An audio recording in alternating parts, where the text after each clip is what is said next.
A gloriosa paz do Senhor Jesus, amados irmãos. Meu nome é Antônio Januário. Venho aqui mais uma vez trazer uma participação da Escola Bíblica Dominical. A nossa lição tem por título do trimestre A Igreja Eleita, redimida pelo sangue de Cristo e selada com o Espírito Santo da promessa.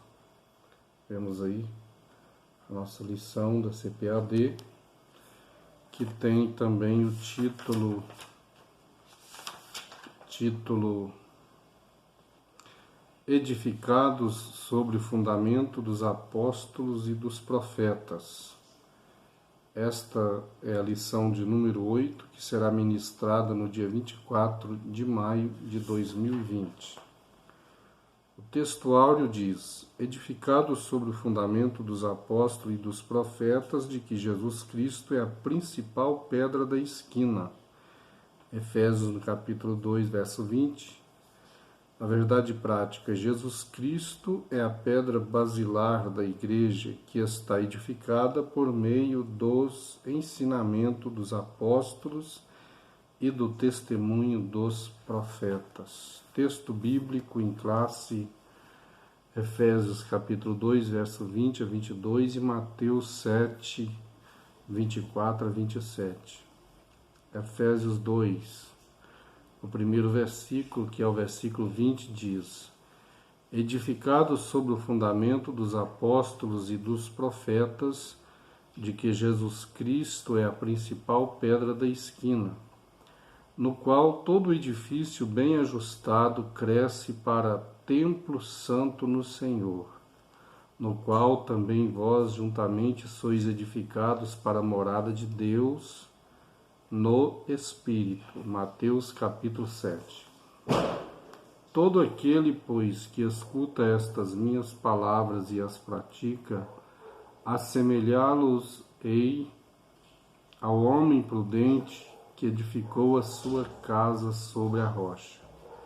E desceu a chuva, e correram rios, e assopraram ventos, e combateram aquela casa, e não caiu, porque estava edificado sobre a rocha.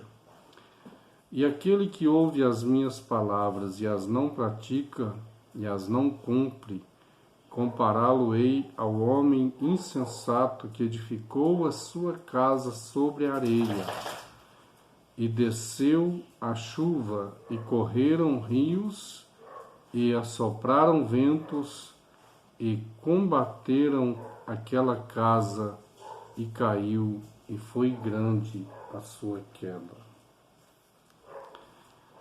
Pois bem, meus amados irmãos, temos lido o texto bíblico, Efésios e Mateus.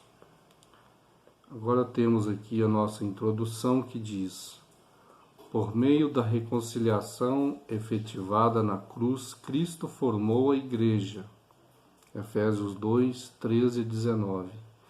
O apóstolo Paulo a compara como um edifício em construção. Capítulo 2, 21. A pedra angular dessa edificação é Cristo, e o fundamento é a doutrina dos apóstolos e o testemunho dos profetas. Assim, há o propósito divino de que sejamos o templo santo do Senhor, a morada do Altíssimo. Nessa lição estudaremos cada um desses aspectos. Então vemos, observando, que nesta lição um comentário sobre a pedra angular e a forma simbólica desta pedra angular como fundamento,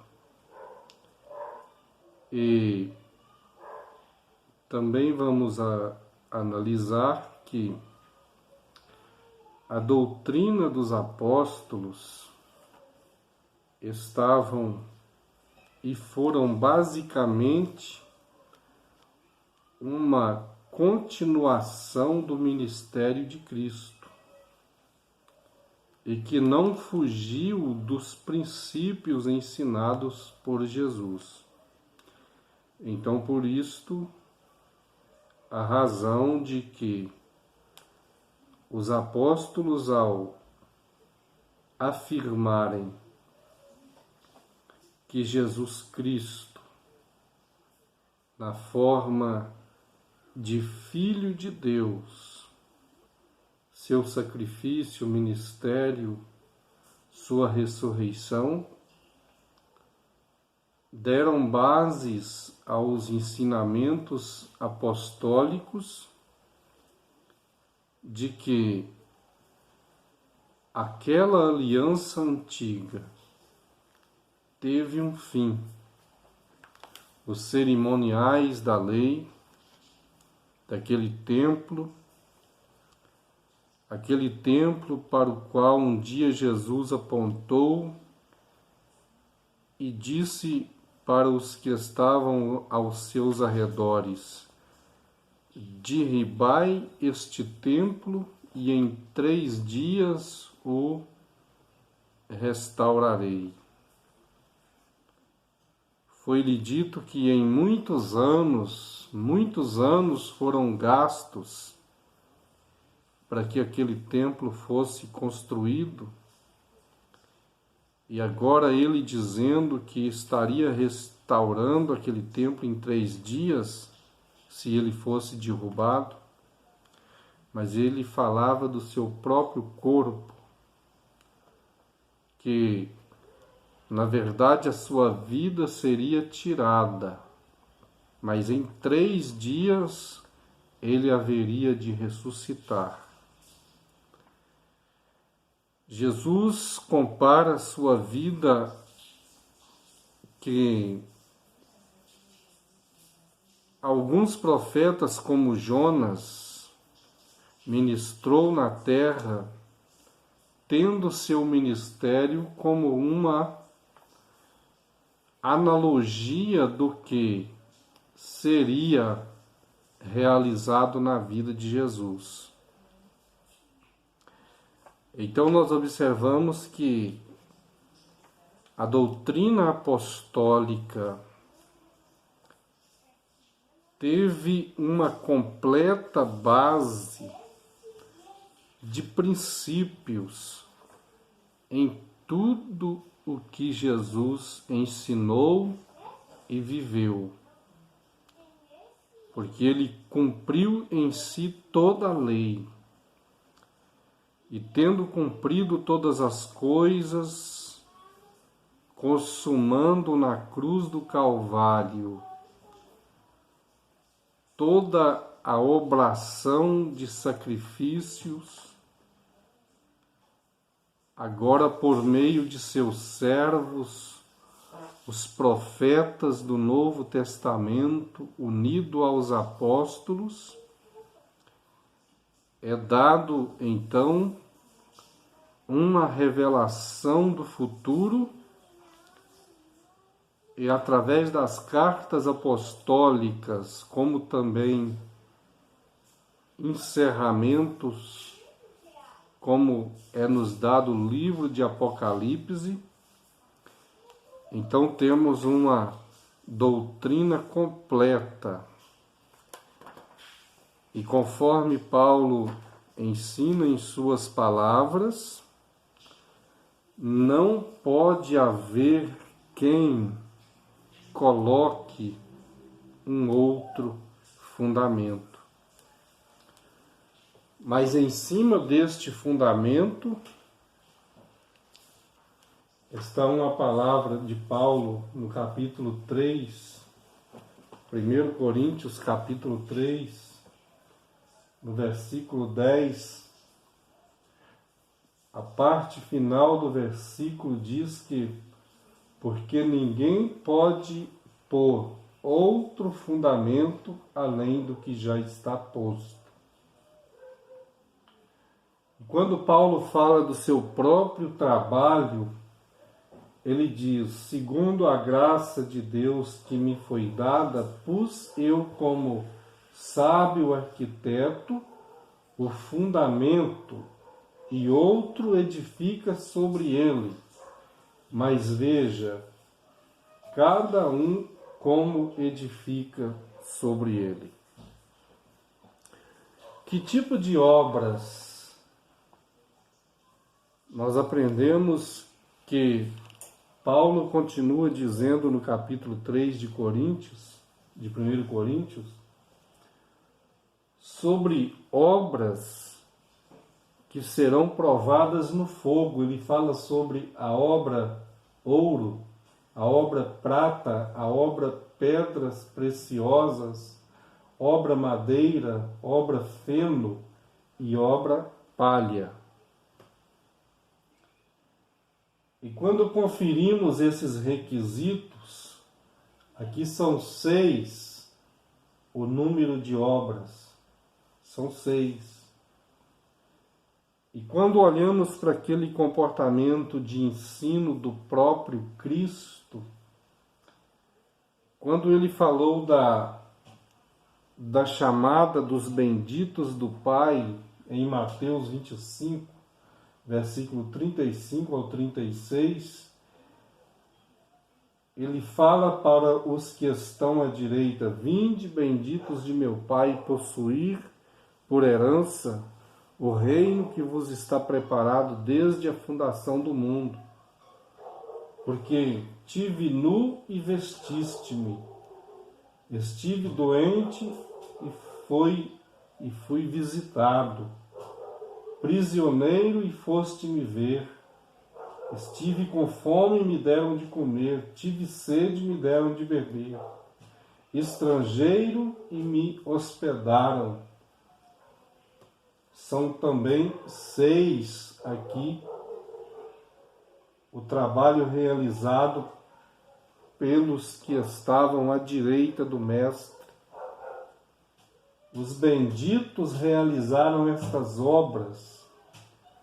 6 tipos de obras envolve aí o trabalho a ser realizado pelos santos, pela igreja.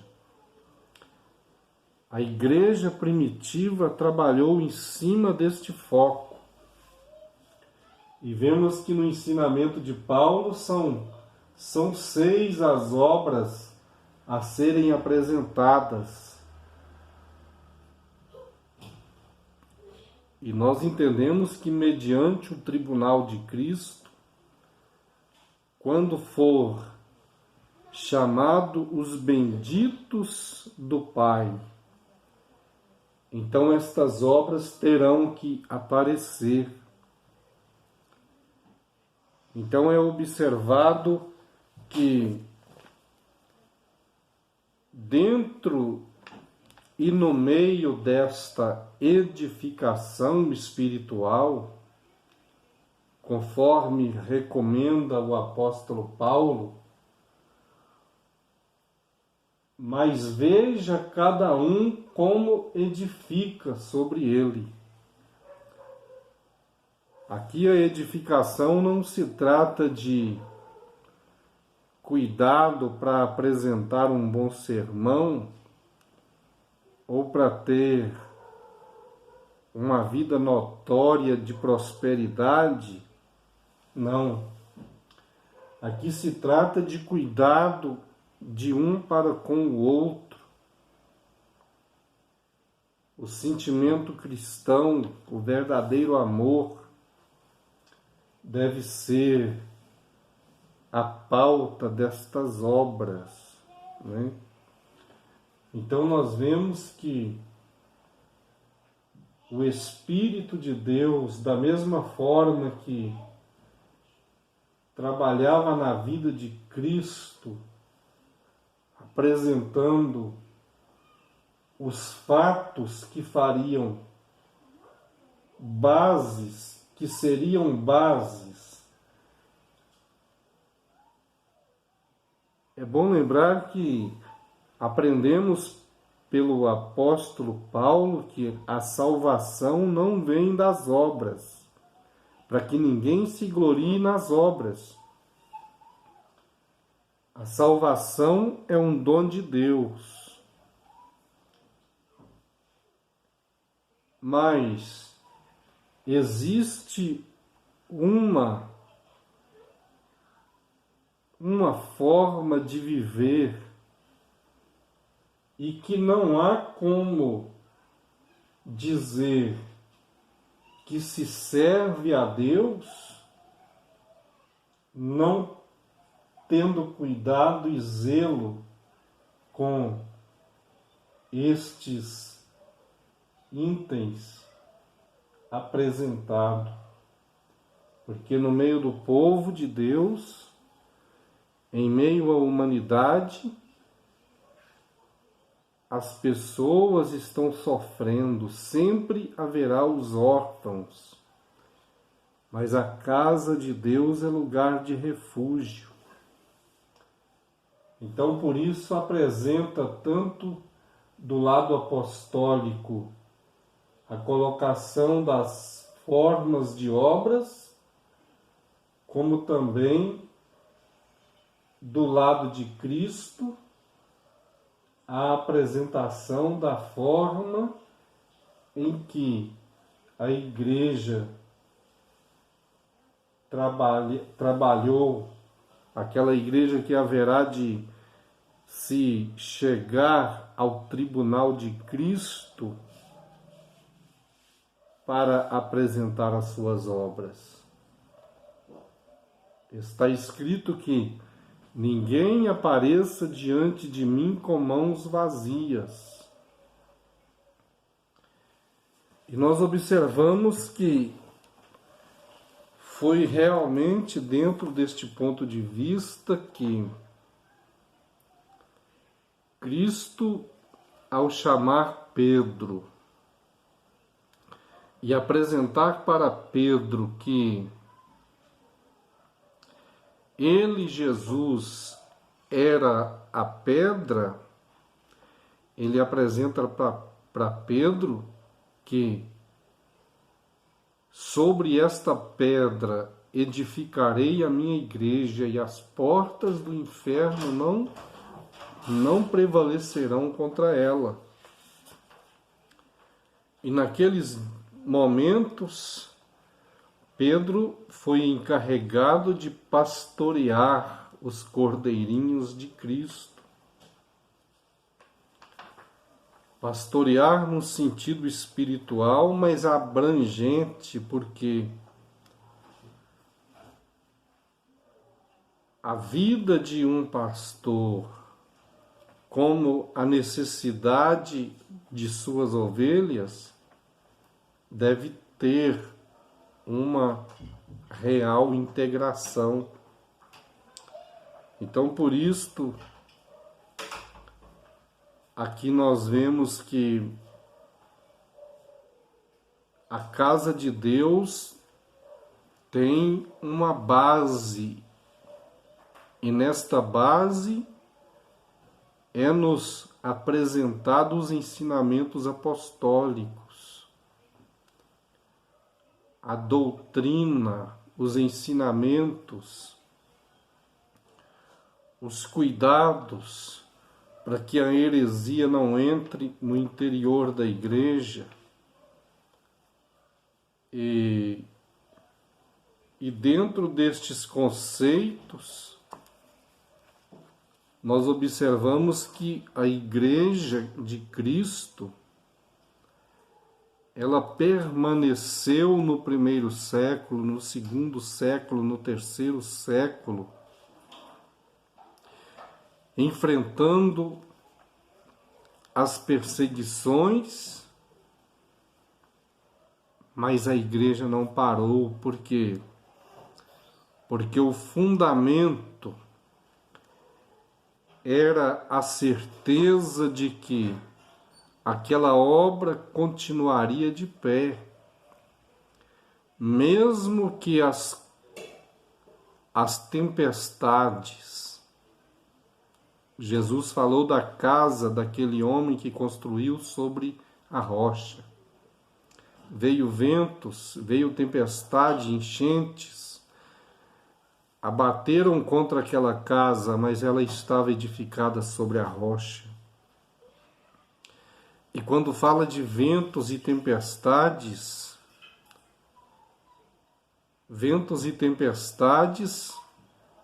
assemelha-se com as perseguições. E a perseguição contra a igreja gerou sérias necessidades ao povo, visto que a base e o ensino apostólico gerou naquele povo uma verdadeira comunhão.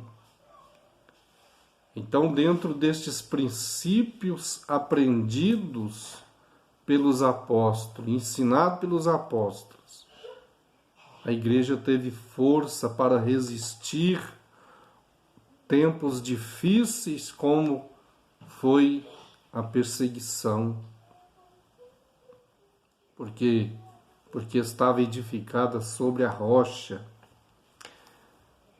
Mesmo que as perseguições e os reinos da terra levantassem com suas ideologias demoníacas contra a igreja, não puderam parar a igreja, porque a igreja estava baseada num fundamento vivo que é Cristo.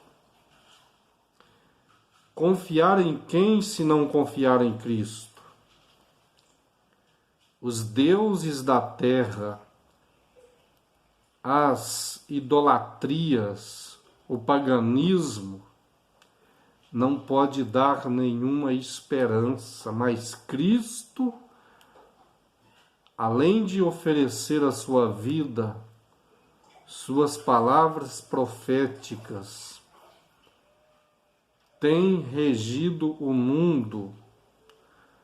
Os sinais que ele falou sobre cumprimentos, tudo de muitas partes já aconteceram, cumpriram, e tudo caminha para se cumprir para um propósito final, que é a chamada grande tribulação, que haverá de muito breve passar por esta terra. Mas a igreja que está edificada sobre a rocha que é Cristo, não passará pela grande tribulação, porque por promessa cremos que ele virá para levar para si o seu povo. João 14, ali a partir dos primeiros versículos, fala da vinda do Senhor. Isso são bases que justificam a nossa esperança, a nossa fé, pois nele estamos edificados. Então, o ponto 2 fala o primeiro ponto, que fala aqui do santuário judeu, o santuário cristão, a pedra angular, Cristo, a pedra principal, que nós já temos falado, e sobre o templo santuário judeu. Temos uma história no livro de 1 Reis, 2 Reis, capítulo 12, o versículo 18 chama-nos a atenção, porque diz sobre a história do rei Joás, a partir do versículo 18 do capítulo 12 de 2 Reis, a partir do versículo 18, Joás tira as coisas santas e sagradas que estavam dentro da casa do Senhor. E o texto bíblico diz que aquelas coisas santas e sagradas que estavam dentro da casa do Senhor foram coisas santas consagradas por Josafá, por Jeorão e Acasias, que eram os pais do rei Joás. O rei Joás foi um rei que ele havia perdido todos os seus parentes de sangue real por uma súbita perseguição. Mataram seus pais, irmãos, e ele foi salvo por uma moça, ainda muito pequenino, e escondido no templo até o 6º ano da sua idade. E o texto bíblico diz que Joiada, o sacerdote, tomava conta de Joás. Joás cresce escondido dentro do templo. É interessante analisar este texto que, enquanto Joás está escondido dentro do templo, ele analisava o templo e ele observava as rachaduras do templo, as fendas no templo. Então diz que quando ele tem 7 anos de idade, o sacerdote Joiada combina com os demais sacerdotes e Atalia, a neta de Jezabel, reinava sobre a terra, reinava sobre Judá. Então o texto sagrado diz que quando Joás tem 7 anos de idade, Joiada o apresenta como rei e decretam então a morte de Atalia. E Joás é apresentado a rei de Judá. E um dos primeiros trabalhos apresentado por Joás é que fosse requerido dinheiro do povo para fazer a manutenção da casa, para que todas as fendas fossem cobertas. E a história diz que quando os sacerdotes começaram a receber o dinheiro do povo, a oferta que vinha do povo,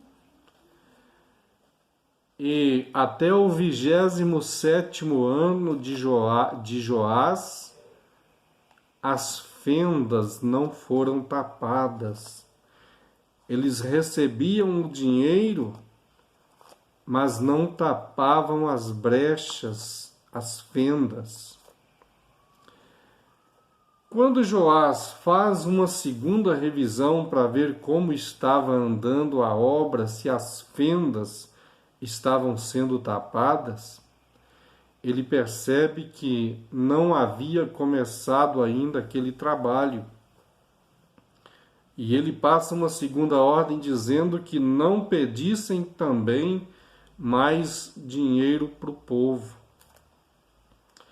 Mas só que Joiada, quando passa essa ordem do rei, ele edifica uma arca, coloca um buraco sobre ela para que todo aquele que entrasse para dentro do santuário visse aquela arca, colocasse ali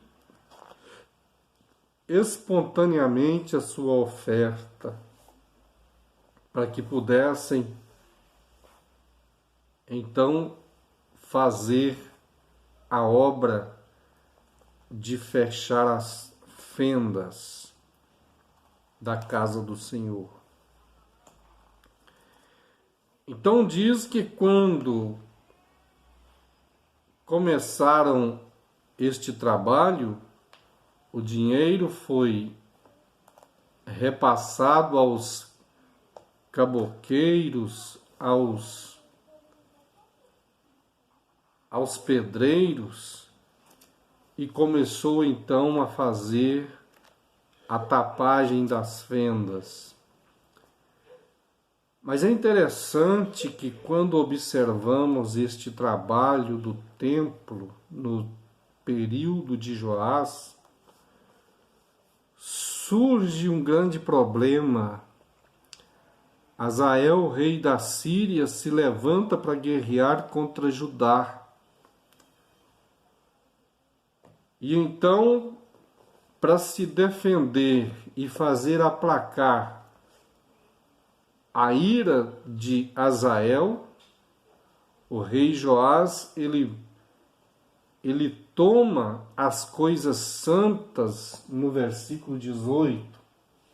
Porém, Joás, rei de Judá, tomou todas as coisas santas que Josafá e Jeorão e Acasias, seus pais, reis de Judá, consagraram, como também todo o ouro que se achou nos tesouros da casa do Senhor e na casa do rei, e os mandou a Hazael, rei da Síria. Quando isto acontece, diz o texto sagrado em continuação que seus servos conspiraram contra Joás e o mataram na casa de Milo. Mas por que matar Joás na casa de Milo? E o texto sagrado ainda diz nesta história que Joás andou na presença de Deus enquanto Joiada, o sacerdote, vivia. Então observamos que a preocupação de Joás, ao ver as fendas, era uma visão distorcida, porque ao ver e olhar para dentro da necessidade da casa de Deus, a visão do servo de Deus tem que ser uma visão que contemple todos os âmbitos que envolve os requerimentos divinos dentro de sua casa.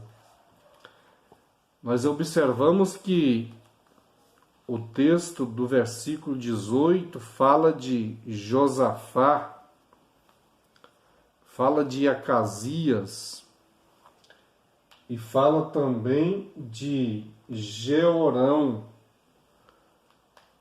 Foram pessoas que deixaram um legado dentro da casa de Deus. E quando surgiu a necessidade, a ameaça, Joás desconsidera esse legado de seus pais e passa isso para seus inimigos. Então veja a coerência que tem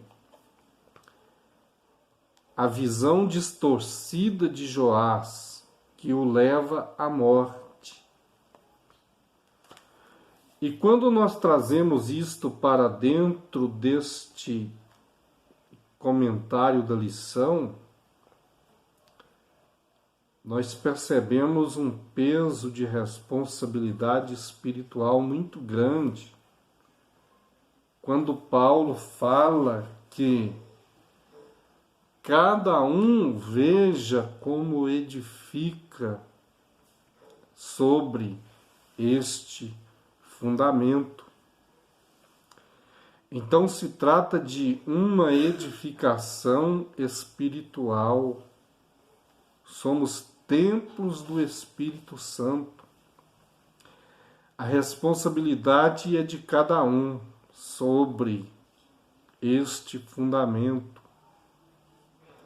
Então é por isso que o texto bíblico de Mateus 25, do versículo 35 ao 36, fala de 6 tipos de necessidades que são apresentadas em meio ao povo de Deus nesta grande obra.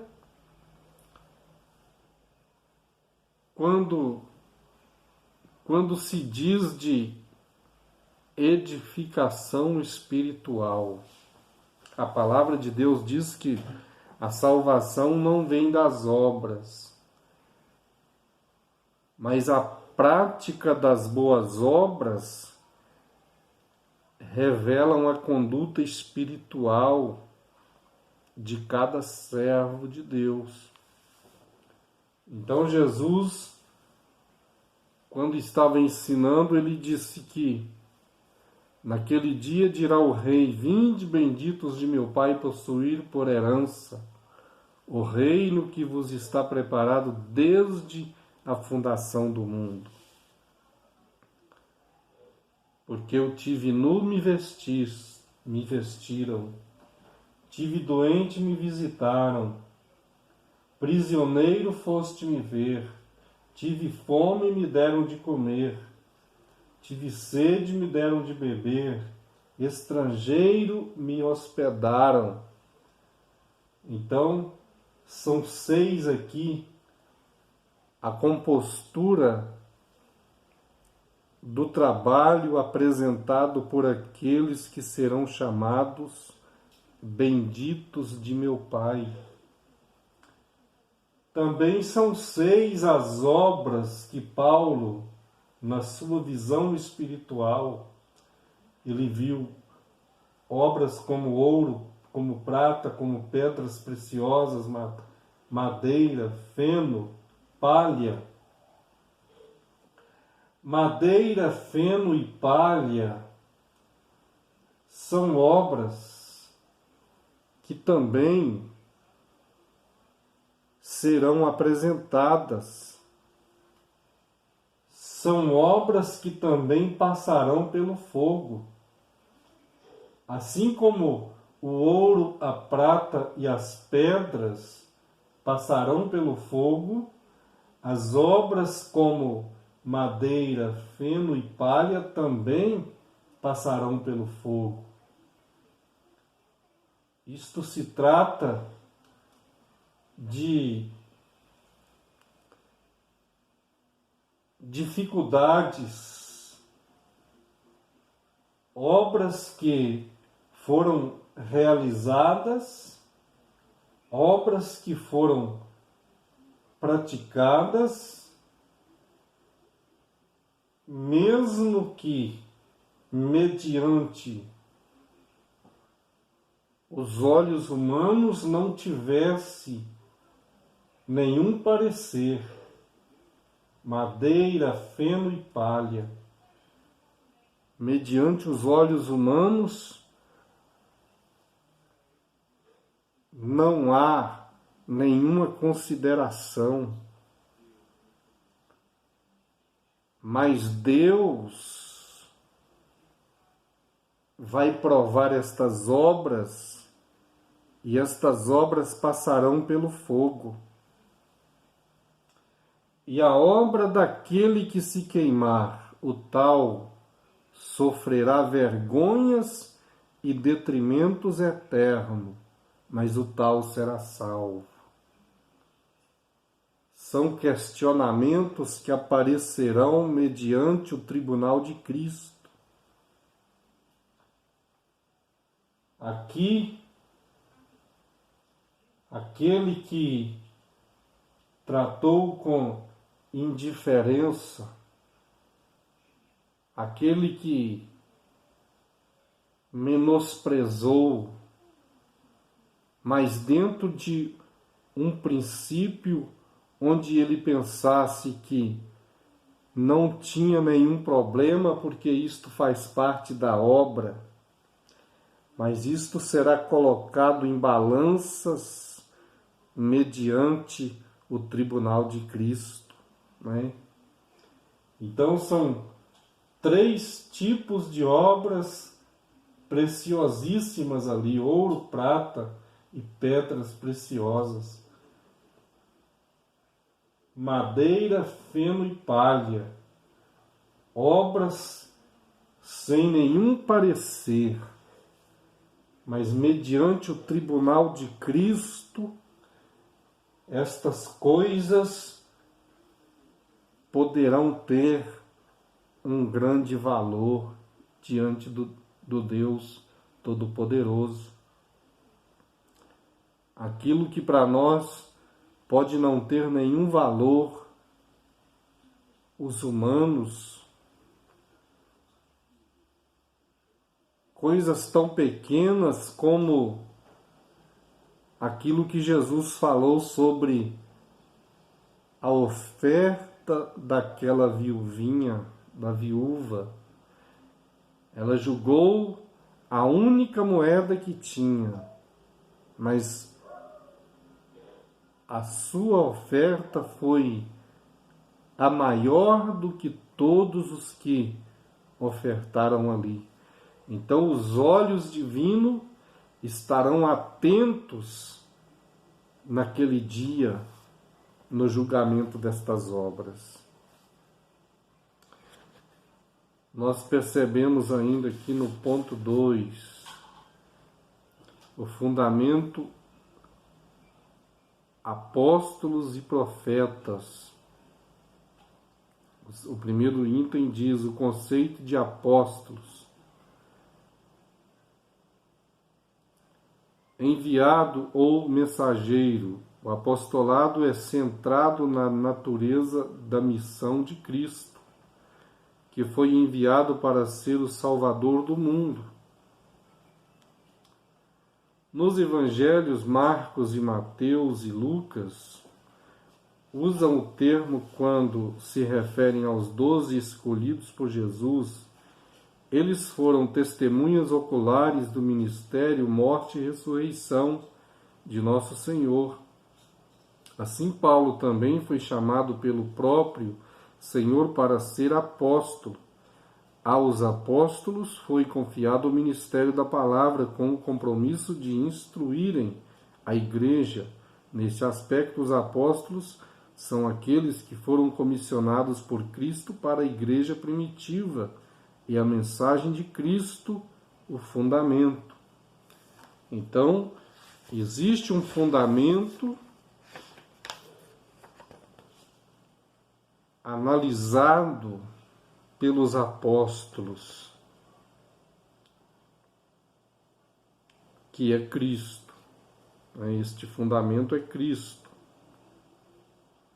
A doutrina dos apóstolos, embora não se possa desassociar das pessoas o ofício que ocupavam, o que constitui o fundamento da igreja não são os apóstolos em si, mas a doutrina que eles ensinavam,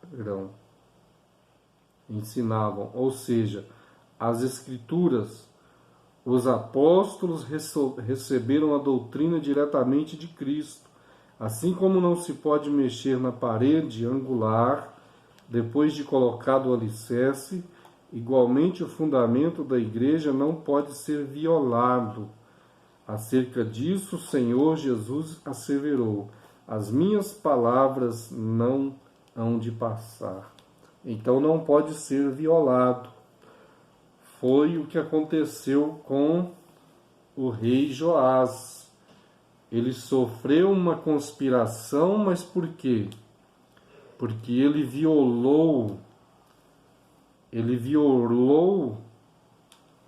os sentimentos espirituais daquele legado da casa de Deus. Então, o trabalho daqueles que já tinham passado ainda permanecia de pé. Então, os ensinamentos apostólicos continuarão sempre, porque são escrituras, são inspirações divinas. Então encerram